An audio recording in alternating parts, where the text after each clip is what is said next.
Hey everyone, welcome back. In today's video, I'm going to show you exactly how to center a button in Webflow, one of those deceptively simple tasks that can really elevate the look of your site when done right. By the end of this tutorial, you'll have a perfectly centered button, no matter what screen size you're designing for, and you'll understand why each step matters for a professional and responsive layout.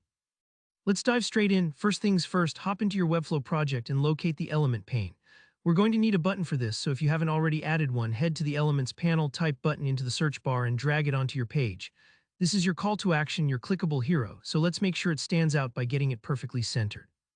Now with your button selected, it's time to use Webflow's fantastic Flexbox tools. This is what gives you powerful control over alignment. What you want to do is set the button's parent container. That's usually the div or section you drop the button into to use Flexbox. Don't worry if this sounds unfamiliar, just select the parent container, then look over to the right and find the display settings. Click to change it from block or whatever it's set to and choose Flex.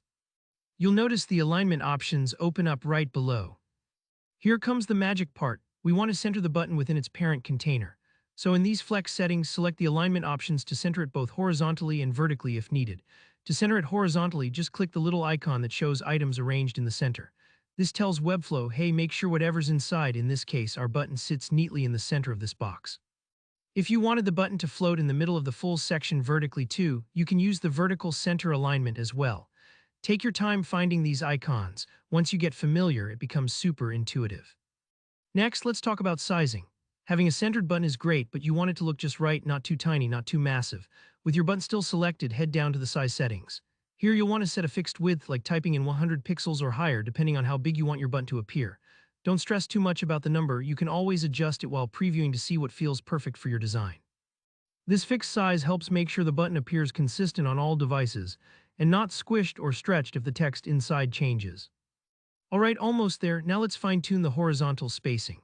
In the spacing section, which is right nearby in your style panel, look for the center element horizontally option.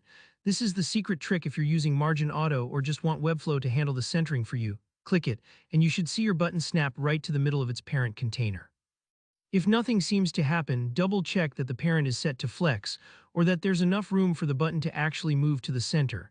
Sometimes other styles can block the effect.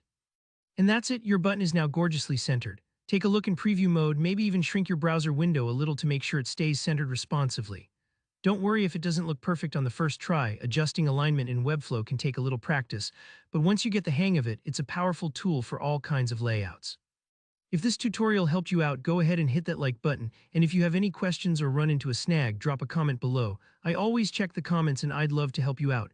And don't forget to subscribe for more step-by-step design tutorials just like this. Thanks for watching, and I'll see you next time.